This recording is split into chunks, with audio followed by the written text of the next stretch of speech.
Welcome to the Breakdown with Brodkorb and Becky, a weekly podcast that breaks down politics, policy, and current affairs. I'm Becky Scherr. And I'm Michael Brodkorb. After a great vacation in Florida, also known as chaos in another location when you have kids, I am refreshed and excited to be back for another great conversation. Today we are a bit all over the map. Literally, we are going to start by continuing on our conversation from last week on the escalating conflict with Iran, what has occurred, and how we got here. If or should the United States be involved in an Iran leadership discussion, and how Americans on both sides of the aisle feel about the president's actions and opinions regarding Iran. Then we are going to bring things back to the great state of Minnesota with a touch on the legislative session. In particular, we're going to break down some recent comments by Representative Luger-Nikolai about proposing a quintuple increase on our license plate tax. Lastly, we will discuss every Minnesotan's favorite topic, the weather. Are you ready for the snowstorm? Will it be of epic proportions or just a dusting? And are we sick of winter yet? Thank you for joining us and enjoy the show. So we spoke, Michael, last week a little bit on what is going on in Iran and the tragic death of a young Minnesota mother, among others who at a base in Kuwait who have lost their life. I want to get into it a little bit more and kind of talk about what's actually going on and the politics of it all. To be perfectly honest, when I was preparing the script on this, I did even ask ChatGPT how to refer to this, because we're hearing the conflict with Iran, military campaign or strikes against Iran, war with Iran, the U.S.-Israeli military operation in Iran. For the ease of this right now, and because I have no authority to declare war, I'm gonna kind of I'm going to refer to it as the conflict with Iran, and that's kind of just where I'm going to stick here. So there has been, since Operation Epic Fury began on February 28th, U.S. and Israel have launched a large coordinated strike attack campaign against Iranian military and nuclear infrastructure. So far, as we know, Iran's supreme leader was killed in the strikes, as well as dozens of senior Iranian officials. We'll come back to a larger conversation about leadership and where that's going to go.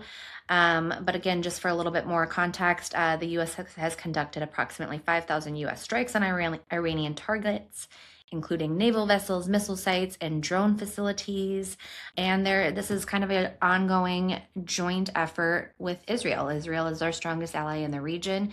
We know that Israel and Iran have had a very complicated history and relationship, especially as there are talks of a nuclear program being a threat there in Iran, or from Iran to Israel. So any thoughts so far on, I know we have lots of thoughts, but anything before we kind of go into more of how we got here? Well, first of all, let me say that I was curious how you were going to how we were going to frame it as discussion. And division of labor, Becky, I do a lot of the technical stuff, but you do all of the script. And so I was curious how you were going to frame it. And that's a very interesting way in which you decided how we should talk about it, because one of the things that I don't want to get caught up in this episode is about, is it a war or is it not? I would say, I would call it a war, but I understand, and not because I'm trying to, I like the way you did it, and it was very creative in how to, we should frame it. I think there are a lot of people who are really bent on that specific word, and I don't want that debate over the word to detract from the larger discussion that we want to have today. So great job doing that. But I don't mean, when I say I think it's a war, I don't mean like World War II. I mean, it's a war. We're in a military conflict. And I think that's fair. Yeah. And so there's a messaging component of it I think we should discuss at some point. But I want to just also say at the onset that I never served in the military. One of the many regrets I have in life is not doing it. And so this discussion, I really want to just be mindful of that. I know that there are a lot of families in this country who have family members that have been lost or family members that have been hurt, people serving in wearing our uniform are very much personally much more engaged as they have family members involved. And so I want to just say at the onset how respectful and appreciative I am for those who have chosen to wear our nation's uniform, serve our country in this capacity. I have the utmost respect. And I always want to be mindful of that, of the fact that I've never worn the uniform. And so I have always, in discussing military issues, have been mindful of my criticisms and my analysis, mindful of the fact that I've never worn our country's uniform. And so this episode, you're not going to get a lot of Monday morning quarterbacking from me. I always have tiptoed into these subjects because I'm so deferential to those that are on the line, those that have worn the uniform, and I have the utmost respect for them. So I just wanted to say that at the onset. I appreciate that, and I absolutely agree. And I think here want to make sure that some of our conversation is, we don't know everything. We don't know what the president and the administration knows. We don't know what all of the specifics about this. We are going to be discussing this, or at least I am going to be discussing this based on what I've read, what I've seen, opinions and thoughts of other people, what we're seeing through a more political kind of lens of things here. I think there's certainly, I'm no foreign policy expert either. And so I want to make that very clear that these opinions are mine, gathered based on what I've seen. And to be perfectly frank, I don't really know what my overall opinion is on this or a lot of things when it comes to foreign conflicts, wars with other nations as well. So, but getting into a little bit of the specifics of kind of how we got here. And I think this is where there's always political issues when it comes to anything right, left, center, and especially anything that President Trump does or says. But there has been a lot of criticism because kind of the rationale behind these attacks and behind the movements and campaign or attacks on Iran and why they have come. We've heard it's about stopping nuclear weapons. We've heard it's about preemptive future Iranian attacks, retaliation for assassination threats, defending Israel, weakening the Iranian regime. I think it can be all of the above, but I think that there is some criticism from folks because it almost sometimes seems as though they're just kind of pulling everything in rather than pointing to one main spot. But walking through this a little bit, Iran's nuclear program has been a big topic of conversation for the last decade or so. Iran has maintained they are not looking to develop a nuclear weapon, though the United Nations has said that they have enriched uranium beyond civilian energy needs. So right here, we know the administration is arguing that Iran was getting closer to nuclear weapons and it didn't want to wait, basically. So they're also saying that there were immediate threats to U.S. troops and shipping in the area. Where it gets also a little unclear is that Israel has described these attacks or strikes as preemptive, and the United States has said defensive. How do you look at this when we're seeing what is coming out from the administration and a little bit of confusing or conflicting descriptions of why they moved forward with strikes on Iran? Yeah, I again, to kind of piggyback off what you just said, I'm basing everything that I know that's in the public record. I have not been briefed by any military sources, and so I'm working off what's in the public record and that discussion. And we're obviously looking at, as you very well described, as kind of a political conversation. So yeah, I'm a little challenged. First of all, I was born in 73, product of the 80s. Anytime there's an Ayatollah that's gone, I'm generally supportive of that. I'm not pro Ayatollah. And so first reaction was, you know, this is going to be serious. I have, having followed politics, most of my life, understand that we have had a complicated relationship with Iran over the span of my lifetime, and certainly before that too. And so my main objective, I want to frame this through today, is again some of that commentary. I have seen the goalposts move a little bit as to why we went in, what was the purpose of it. I also think there's been some inconsistency from the administration on the use of the word war. And there's a great discussion that we should have at some point with some constitutional scholars on the various aspects of the Constitution and how it impacts the War Powers Act and things like that. But I think that the commander in chief, whoever it is, when they make that decision, I hope it's done with objective mission plans and a concrete strategy for what the reasons we're doing it and what our ultimate objectives are. You and I both lived through what happened under George W. Bush's term of the war in Iraq and then in Afghanistan. And so I think what the American public is looking for, just generally, is clarity. And when there is a military action by the United States, not getting into that kind of debate about war or not, I think it's important that the government and the president speak with a unified voice because you're dealing with a real chain of command issue. And I think since this happened, it's been a little fuzzy. It's been a little fuzzy. And we've seen some messaging. If you take President Trump, Secretary of War Hegseth, and Secretary of State Rubio, there's been a little bit of some inconsistent messaging on, number one, whether this is a war, what precipitated the military strikes. And my concern about that through that political lens, but also through the lens of what I'm always thinking about is the troops that are actually carrying this out.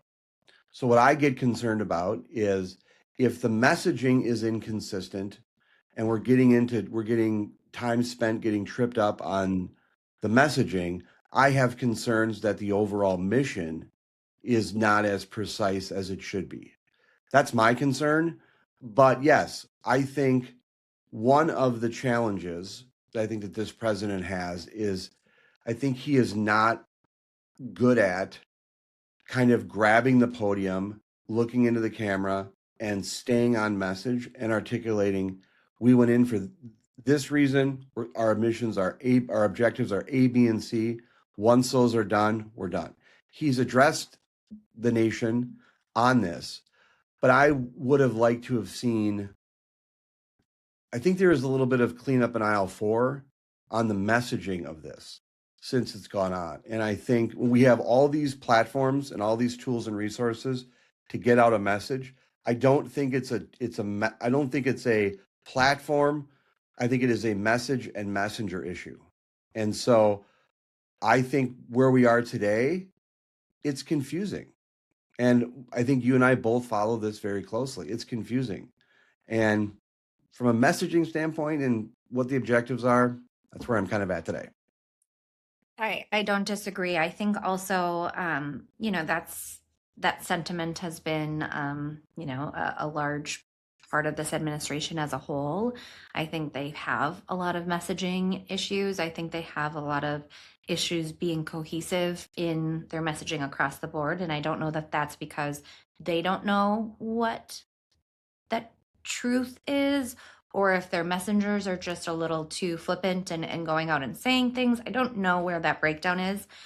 It is certainly concerning. I mean, I think this is something, even if you work even at a corporation, right? You want the CEO and the CFO and all of the leaders to march together with under the same umbrella of messaging. And I think it is hard when you have differences, especially when it comes to something of this magnitude. And so another component that we've heard that kind of possibly was part of what triggered this was alleged assassination plot against Trump. A Pakistani man was convicted last Friday. He was arrested in 2024 for allegedly participating in an Iranian-backed plot to assassinate Donald Trump.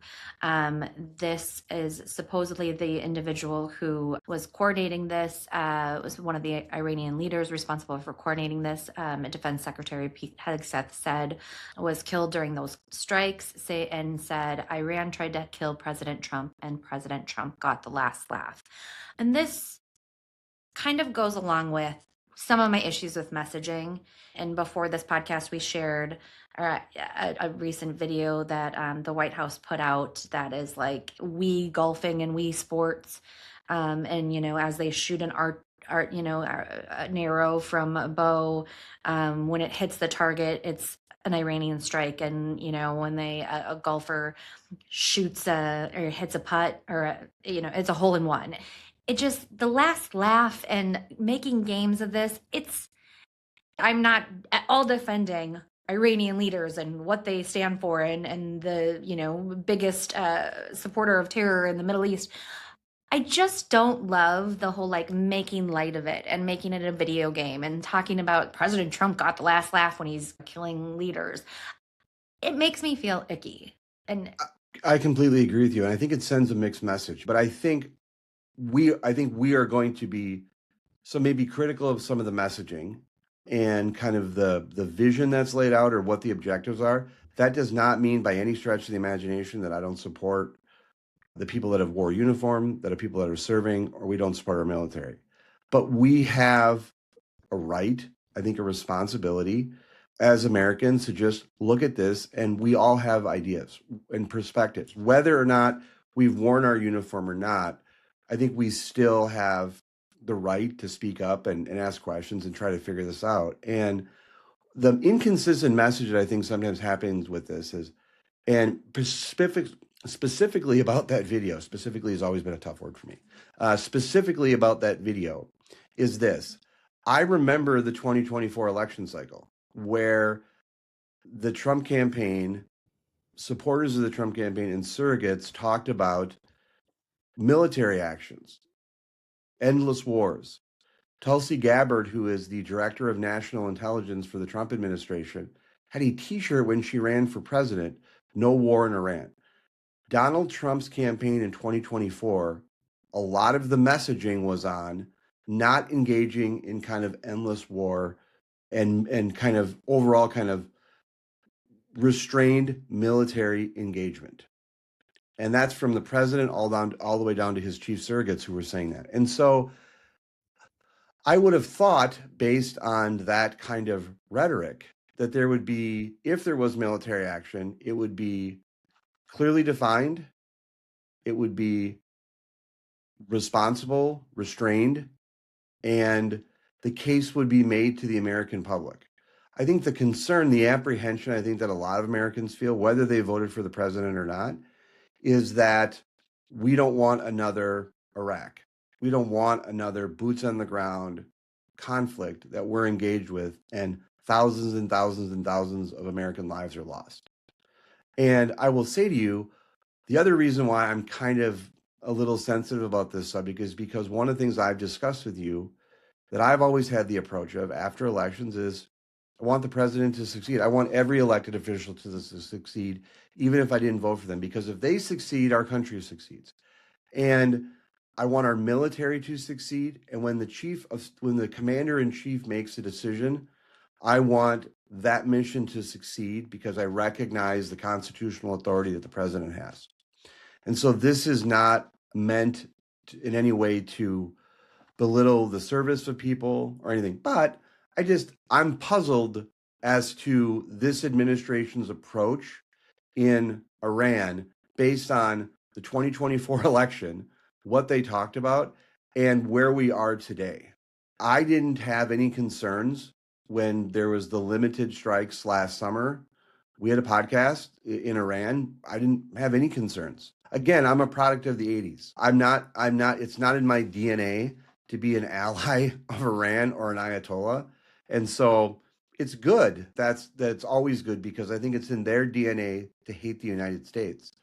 But just thinking long term, I think there's a lot of people that have said, we've seen this play out before, and how do we not get to that same point? Is that fair?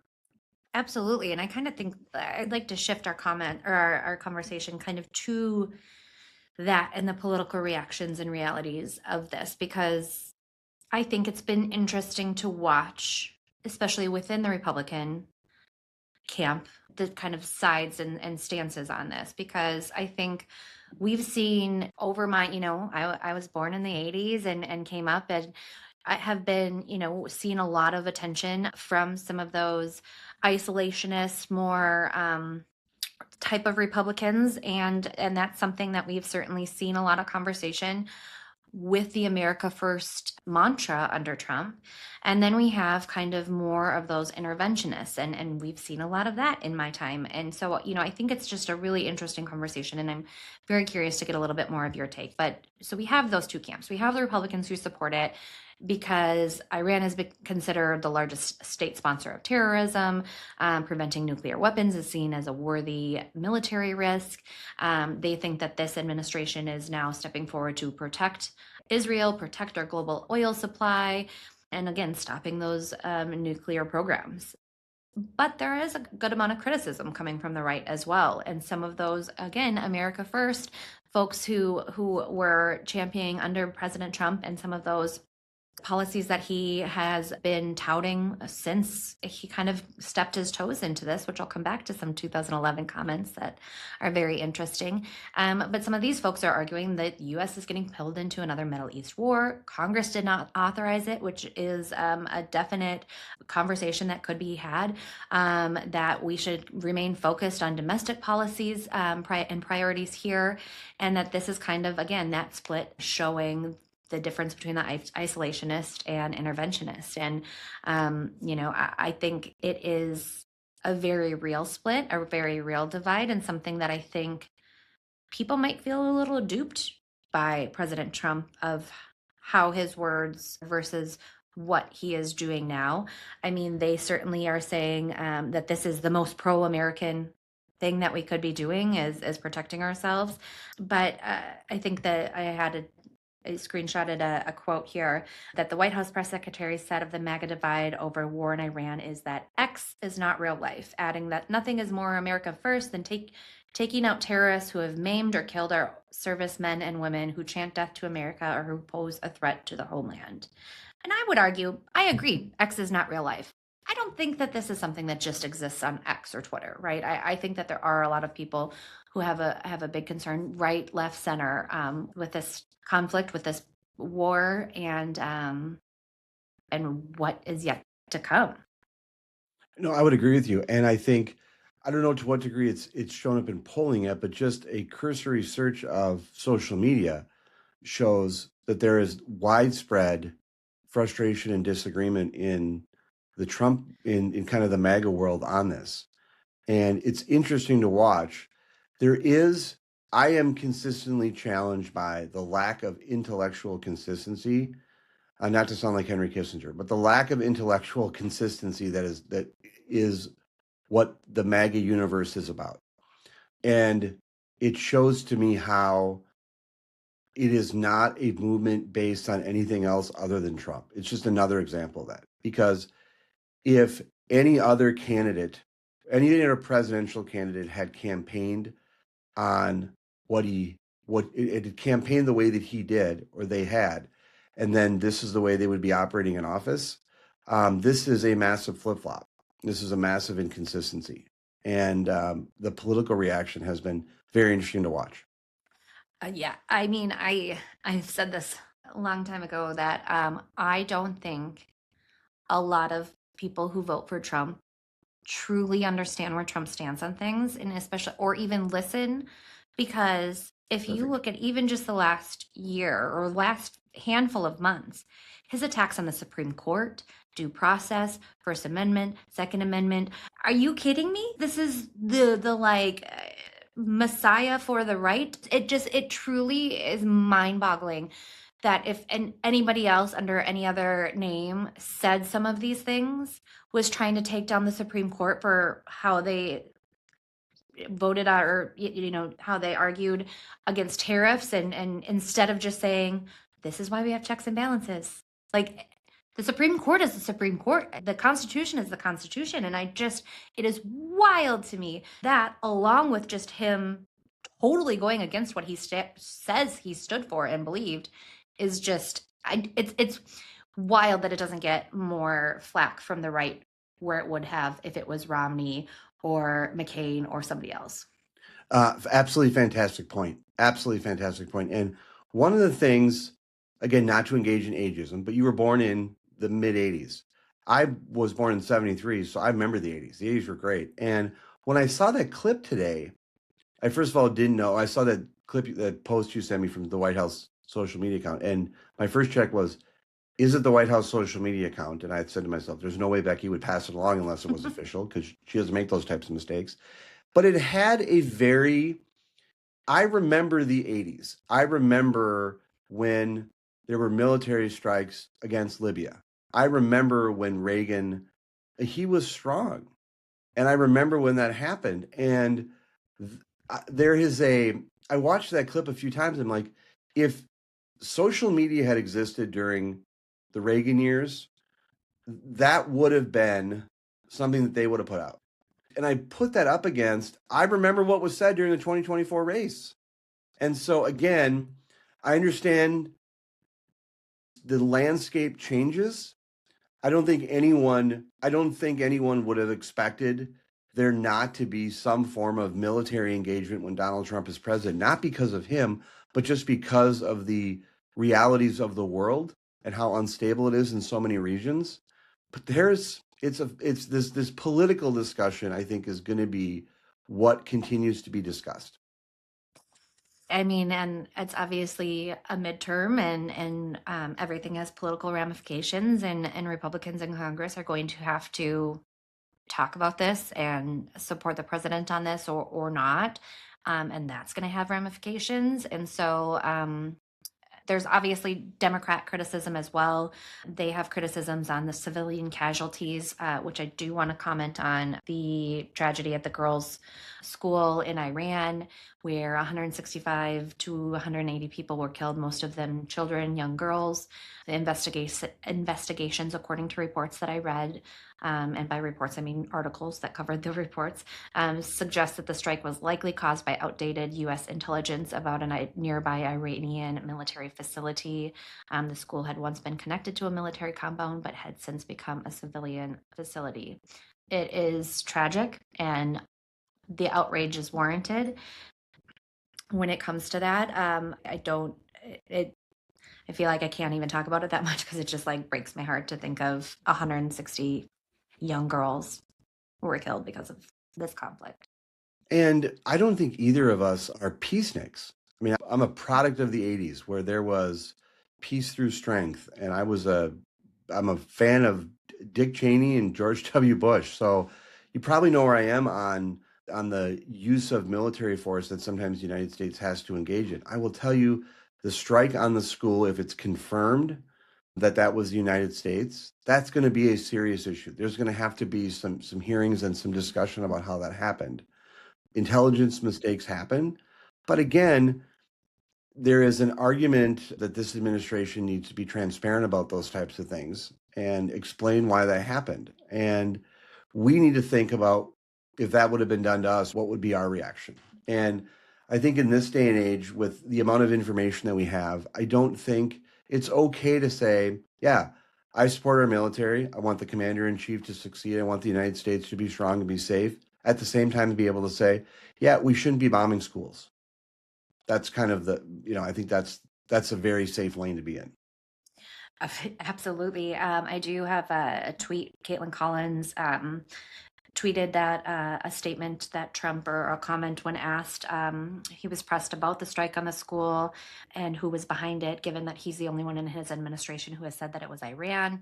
Trump says, and this is quote, "Because I just don't know enough about it. Whatever the report shows, I'm willing to live with that report." And again, this is where it gets concerning to me of like, how do you not know enough about it? Then if it wasn't you, I guess we'll find out more. But it is concerning that the president of the United States just simply doesn't know enough about it. And I think we are fair critics. I think one of the things that we are fair critics. We are good umpires. We are fair critics.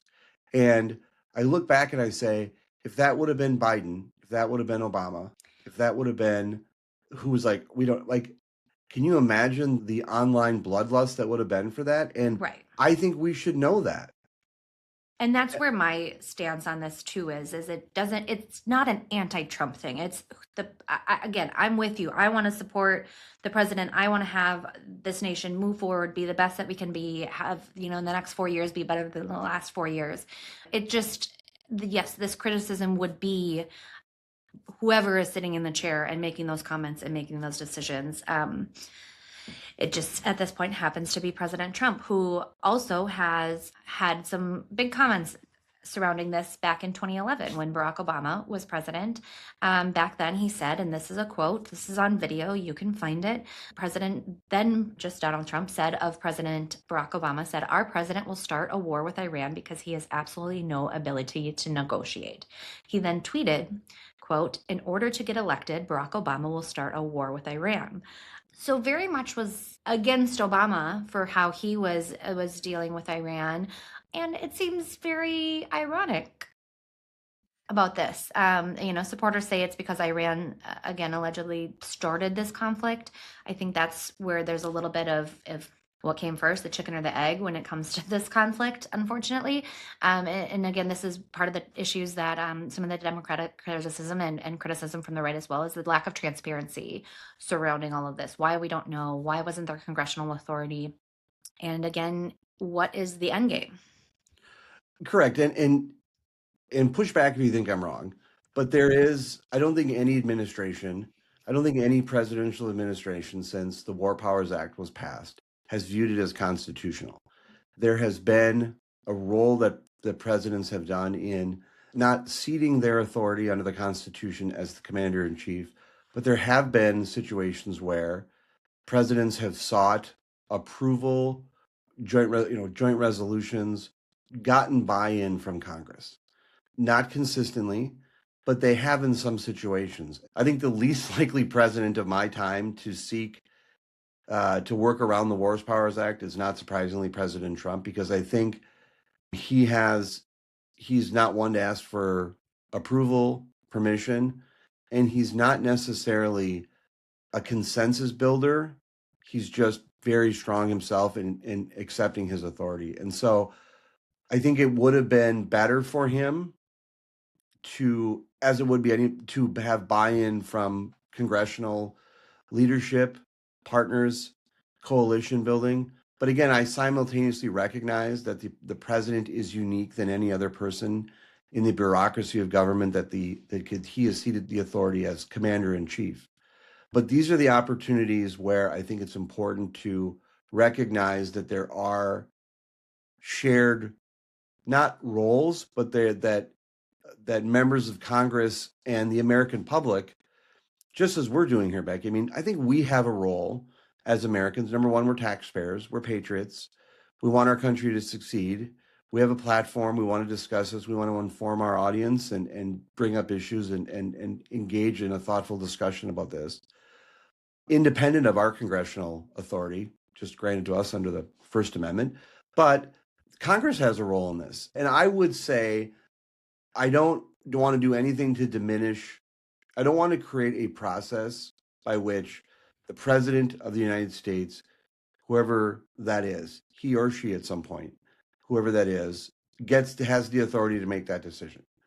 What hasn't been explained, I think, effectively is how urgent this was and what is the end game. And I think when you have a responsibility to go out and build that coalition, I think that forces you to kind of work up that one page as to, here's why I want your buy-in. I want your buy-in because here's the mission, here's our objectives, here's the timeline, here are our goals. Can I get your support? And so the fact that Trump didn't seek any additional approval, which again, depending on how you look at this, he doesn't have to. That creates a type of opportunity where I think there's less buy-in and he has less of a responsibility to explain those goals. Whereas if he was out there, as I said, kind of coalition building and kind of whipping the votes and building, getting people on, I think he'd have to define more of those objectives. Is that fair to say? Yeah, absolutely fair to say. I mean, I think it should be mentioned also that Republicans, the President Trump's own party, holds the majority in the House and the Senate. So you would think that there would be a little bit more of that coalition building and assistance through those lanes. And to your point, it doesn't surprise me, but it could be helpful. Yes. Before we move on, I do want to chat a little bit about the leadership scenario in Iran. So the supreme leader was killed. His son has taken the reins or reported that he's taken the reins. But the Trump administration has been openly calling for a regime change, though Defense Secretary Pete Hegseth had said this is not a so-called regime change war, while some are suggesting that toppling the existing government was. Immediately after the strikes, Trump called on the Iranian people to, quote, take over their government. And then this is where I feel like there is a lot of conflict of was this one of the main goals and objectives was to kill the supreme leader and to have a role in implementing a new leadership and having a leadership change there. President Trump has made a couple comments about this. He had said in a TV interview shortly after the original strike that second place, meaning his second choice for leader, is dead. Third place is dead. He has said, quote, I have to be involved in the appointment, end quote, and joked, quote, they'll probably be calling me asking who I'd like. And this again just goes to the ego, which I feel like is just a little concerning about this. There's certainly, this is where I think I tend to be more on an interventionist side than an isolationist side when it comes to America and using our force and, to increase stability with our allies and move our country and the world forward. This is where I get a little weary though, because I don't necessarily know that this is our place, that we cannot engineer this regime change, and is this going to be too much? And what role is Trump wanting to play? What role is he going to play? And how is that going to be received by the Iranian people and Americans? Correct. I will say that I don't know that the region has been stabilized. And the Agreed. leadership change in Iran, I don't think, based on what we initially heard versus now, I don't, again, want the commander in chief to succeed, want our military to succeed. I just don't know how realistic it was for him to expect. He would get a phone call from Iran saying, okay, you just took out all of our leadership. Who would you like to have running now? And that's what it seems that his kind of perspective was. And so replacing one Ayatollah with another, this is the late Ayatollah's son. I'm watching the news every day. I'm seeing gas prices, price of crude oil, gas prices fluctuate, a number of things that are happening. And I'm trying to figure out how the region is more stable right now. And again, the problem with that kind of expectation is that the administration, I think, they have, I think, overly simplified in many ways discussions and things that need to happen. They have engaged in what I think is kind of bumper sticker policy. Look at a perfect example, ICE. We're going to deport all illegals in this country. Fits on a bumper sticker, it's great.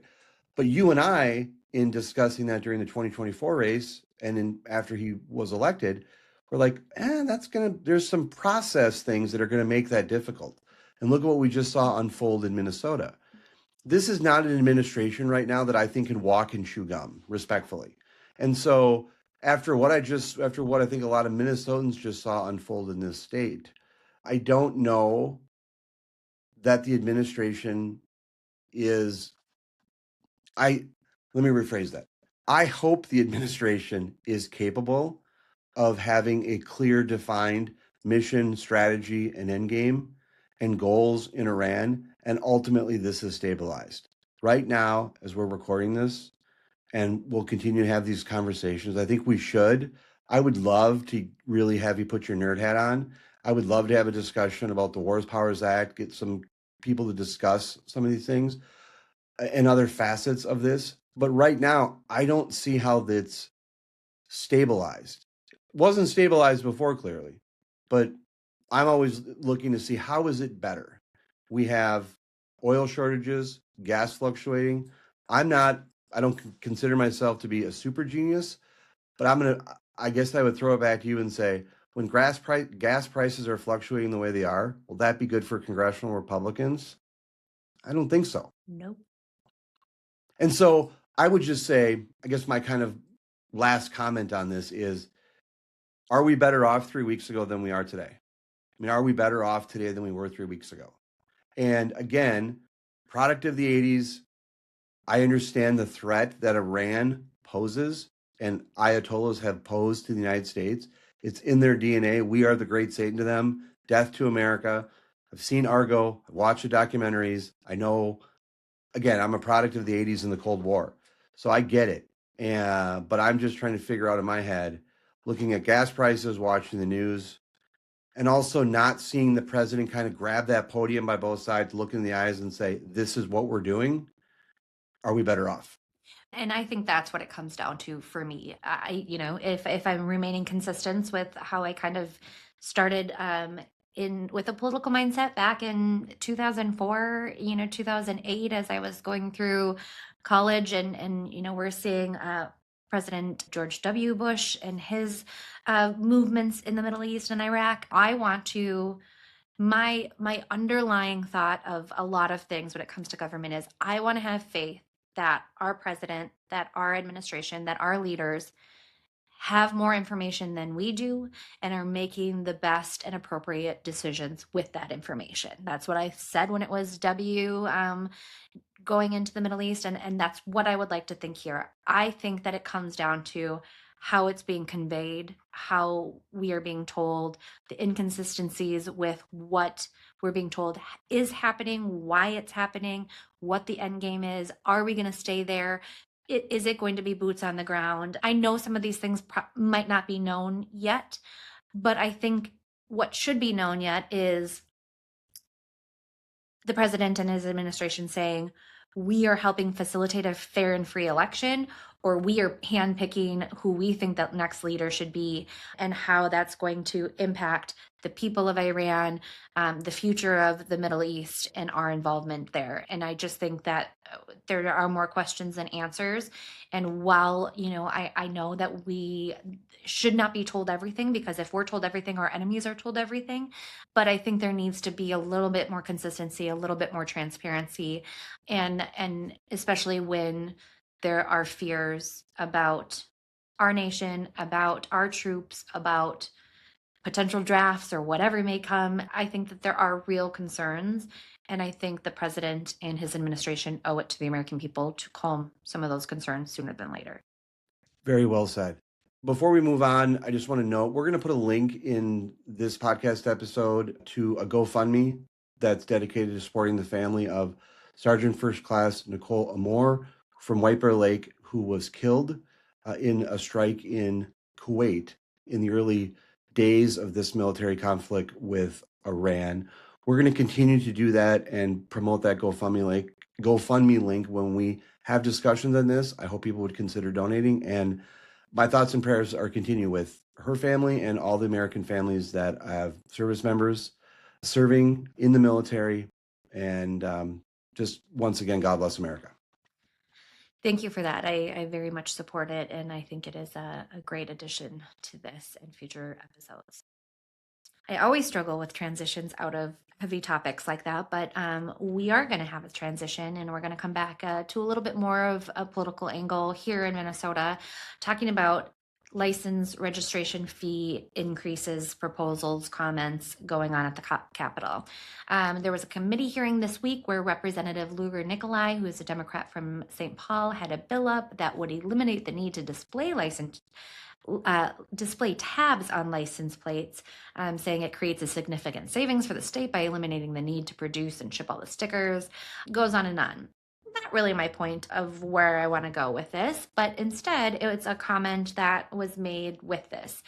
At this hearing, she also said, this again, Representative Luger-Nikolai, a new state rep from St. Paul, Democrat, said, at some point I may offer an amendment to quintuple the rates of these registration fees so that we may fund other projects in the state that everyone deems worthy.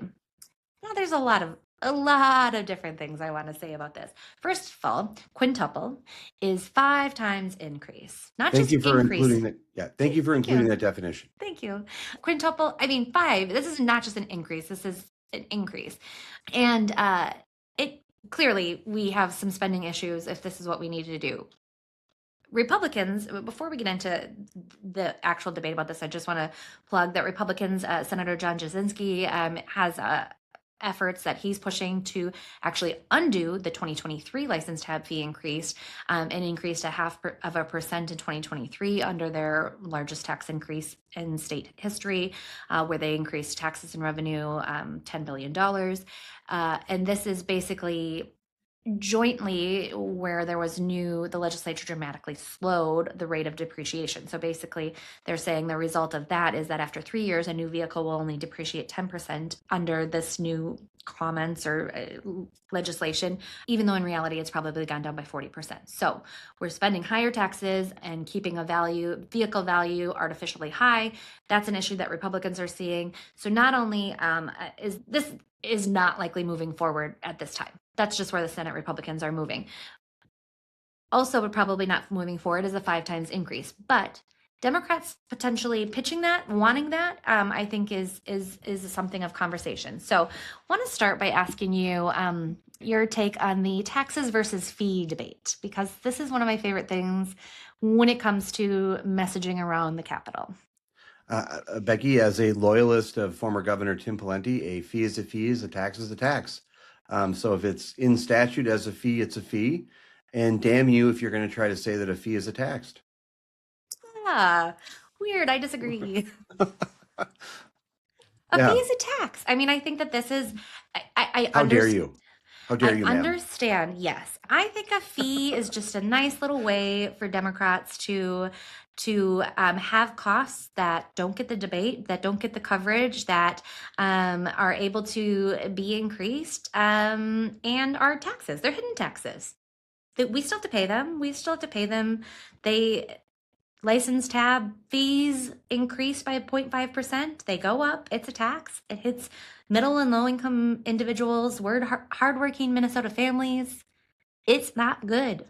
You put me in a corner because with the question, because I just hearkened back to my talking points when Governor Pawlenty wanted to raise fees with a health impact fee, and it was called a tax increase. And I remember having to message and consistently say, it's not a tax increase, it's a fee increase. I think I actually remember I was an intern at the party in, I think, 2007, 2008. I feel like at the state convention, there were like Yes. people with signs about the 8 Republicans or something that voted for the fee increases, and they raised your taxes. Man, what a simpler time if that's just what our issues were among legislators these days. Yeah, no, I remember that debate. And so, yeah, I mean, I want to be consistent. Yes, I agree with you. I agree with you. You know, a fee is another word for a tax. I think the semantic game that you've won here today is how you framed it, Yeah. which is true. And I was actually stunned. You sent this over. I'm like, what? And yeah, good luck running on that. And I think we've seen Republicans already take aim at this. Comment is going to be just Democrats want to raise your taxes 5 times. And I think it's a valid point. Democrats can now come out against it, but I think not only is it about, I think that's a valid messaging at this day and age when affordability and increasing costs and prices is still a mainstay of what election messaging should be. But I think one thing that also comes, what's that smirk? I'm just thinking about how we did not encounter this level of resistance when we were messaging on fee versus tax. And you really brought your A game on this debate because it would have been very tough to go up toe to toe with someone like you on this because you've come out swinging on fee versus tax. And I love the semantics. I think it's Yes. a great effort Yes. to say it's a fee. It's a fee. If you're the Republicans, you're messaging this. Do you just say, do you say Democrats are just trying to raise more? We're trying to spend more money? Is a tax the best way? God, I love this debate now. If you're messaging and writing an ad so there's this sneaky little shit like you're working behind the keyboards, you're cutting the ad, and you want a message on this. Do voters, from your comms perspective, is tax the buzzword or is it spending increase? What's the word that you would be wanting if you're cranking out the script and you're working on the messaging? What's the word that gets the voter most engaged? Is it spending increase or is it tax increase? I think tax increase because I that would is agree. more of how it impacts you. You take the tax and spend it. But I do think there is a kind of a double angle on this because what she also said is that she wants to take quintuple the rates of these registration fees so that it may fund other projects in the state that others deem worthy. Now, from what I understand, the fee, tax, whatever we're calling it, of license tab or registration tabs is to go for transportation funding, roads, bridges, the like. Other projects that everyone deems worthy to me is we're stealing from the piggy bank to go fund, some progressive. I don't even want to give an example because I feel like I could take aim, but some like progressive pet project over here. And our transportation and infrastructure needs the money. So, like, it'd be one thing if you're going into this and saying, our roads and bridges are crumbling. We need money to direct towards our roads and bridges in this state to make things safer, to help congestion, to help freight mobility, all of these different things that I think are valid issues when we're talking about transportation infrastructure in Minnesota. But that's not what she's saying. She's saying she wants to raise it so she can spend it elsewhere. And Here's this my is where the spending issue continues to be. We raised $10 billion in new taxes and revenue that they already pissed away. And now you want to do that more to spend on what? Yep. Watch your mouth, by the way. I know. Sorry. Just joking. No, I'm just joking. My question for you is this: if you're working on it from the comm side on the other side, does someone have the ability to get away if it's just a fee and it's not a tax? You get more wiggle room to be like, oh, I'm going to raise this fee because it has less potency from. Does it has less potency from a messaging standpoint to the voter? I guess what I'm saying is, have you uncovered a strategy to way in which to capture more revenue? Because what people focus on, I'll just say my bias. I think people are more likely to glob on to tax than fee. So if you're raising a fee, just because we did it under Palenti, because we raised the fee, I'm more inclined to be like, oh, it's just a fee. It's not a tax. Because people don't generally sign no new fee pledges. They sign no new tax pledges. Mhm. So if you're on the other side and you're trying to get more revenue in, is raising fees and messaging it this way. I would have said that maybe don't start at 5 times, and I wouldn't talk about the other projects. But does that give you a revenue opportunity by targeting fees versus taxes that may be more palatable to people? I mean, yeah, I think it's always because again, when then you have to have a counter argument by Republicans. I would say though that Republicans can simply say Democrats want you to spend more of your hard-earned money on what they determine worthy, right? Like it taxes, fees, who cares? They want to take more money out of the pockets of Minnesota hardworking families and force them. You're forced to spend this. This is not an option. If you have a vehicle in the state, this you have to do it. I just got mine. Mine are due up this month. I need to place the order. This is a good reminder. If you I mean, this is something. Let me see if I can find the quote here. I mean, it's something like if you had a $50,000 vehicle, you would be spending $3,500 for your registration tabs. Outrageous. Insane. And again, it'd be one thing if our state government was spending money wisely. It'd be one thing if there was not fraud, waste, and abuse. It'd be one thing if this was again going towards an actual defined need, such as a bridge that collapsed, and we have this issue. We need to do this. But to me, this is Democrat spending to spend and just wanting an unlimited piggy bank to do so. And they want your money because Democrats in Minnesota and across the country think that they can spend our money better than we can spend our money. And that's just insane. Prices are too high, costs are too high, and Minnesota families are feeling it. So if Republicans just simply can message, take the tax and fee out of it and say they want to take more of your money to spend how they see fit because they think that they're going to get a trifecta, that is a winning message to me. Part of the other reason why I'm smiling is I could debate this with you for like 5 hours. Like this is so much fun. Like I absolutely like this is just, I'm so appreciative that you caught this and this is so fun to discuss because I can really see you like getting the blows and getting the messaging points in. what's the Republican message on this? You don't have the debate over fees and taxes, which is interesting because that's how you started with me, damn it. It is. You turned this cruise to me Because and said, I think that's just something it's part of yes, the conversation for the last 20 years. yes. Well, thank you for going through that with me. How would you message? What's the Republican? So do you figure out what the amount is and you just message on the fee increase? Is that what you do?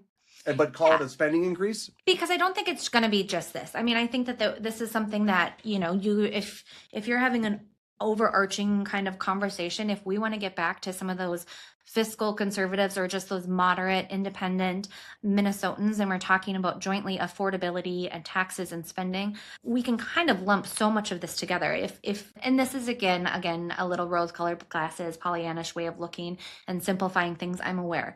But if we're looking at this as Democrats have proven that they want to raise your taxes and spend your money with no rainy day fund, they're going to sit here. They are letting fraud run rampant. So taxpayer dollars are already being misused. They want you to pay more at the grocery store, at the pump, on taxes, fees, all while childcare and housing costs are out of control. That's not the way to do it. We need to rein things in. We need to have responsible funding or spending. We need to have transparency and accountability when it comes to the use of taxpayer dollars. And we do not need to take more out of your pocket because you know how to spend your money better than the government does. On that childcare point, I've been hearing that childcare costs are going down dramatically. Is that true? Just joking. Tell me where, because let me tell you. Is this what you noticed here? And by the way, fantastic work. But is there more of this going on this legislative session? This type of fee angle? Because I guess what I'm trying to figure out here is this is a pretty egregious example. Like I can't think of the last time, and I got a pretty good memory these days. I can't think of the last time someone tried to raise something by such a large figure and use a term that you needed to put it in the definition of how much it was in there to understand. Again, the word is quintuple. Yeah. Quintuple 5 times. Thank you for defining that. Is this the most egregious example, or are you hearing from your sources that more of this type of tomfoolery is going on? I think that this is the most egregious. I also think maybe it was a little flippantly said. I don't necessarily know that she's got an amendment ready to go, that she's going to raise it by 5 times. But I do think that there is some groundwork being laid by Democrats indicating their potential goals and strategies, laying the groundwork, if you will, because they think, possibly with a educated guess, that the possibility of a trifecta next year remains possible. And so, I don't think that they are hiding I don't think that they're hiding. I think this is who Democrats are, right? I think, again, they pride themselves on providing goods and services and, taking care of our people and the like. And I commend that sentiment. I think that is great. It's, again, fiscal conservative, Republican, partisan hat on here. It's out of control here in the state, and we need to figure it out. And that is something that I do think is a real possible reality. If Democrats take control again, I think we will see tax increases and spending increases in 2027. Oof, a couple points. Your description of Democrats and spending reminds me of something I always want to say, which is it's always easier to be a Democrat because your philosophy is we can just raise taxes, spend more. I think that you nailed this subject because I think what we should go back to and continue to go back to based on this theme is I think the one point I would say about the quintuple of it is that clearly there is and we've worked at legislative caucuses.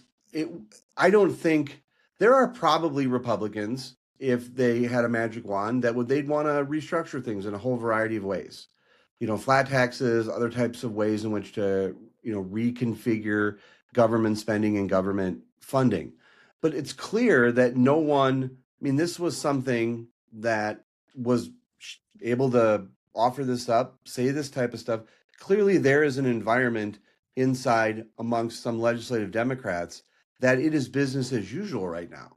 And I would think that one of the messaging points, putting on kind of my partisan hat, the very small, limited partisan hat I have these days, would be Republicans pushing back on we've had fraud that we haven't gotten control of yet.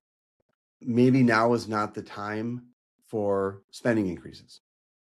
Fair to say? Mm-hmm. Is that where you're going on this? Absolutely.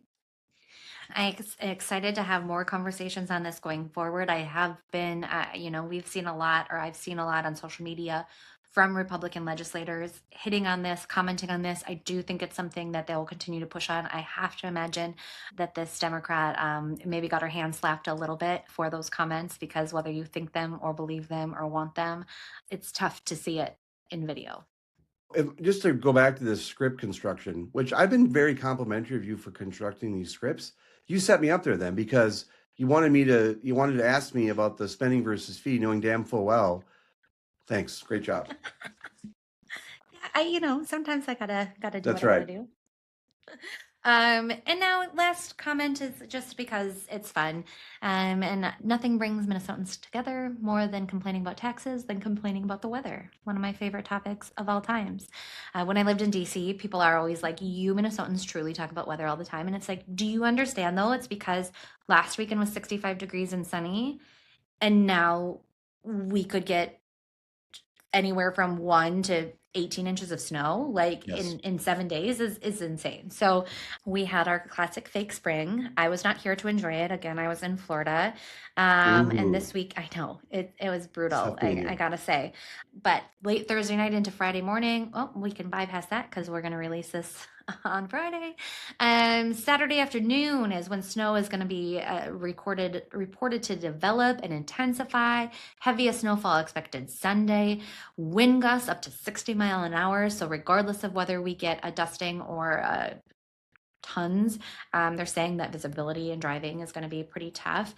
And then on Monday, of course, snow leaves and it's going to get colder. I asked ChatGPT how much Fridley and Egan potentially are going to get, and they kind of put us in the 4 to 7 range.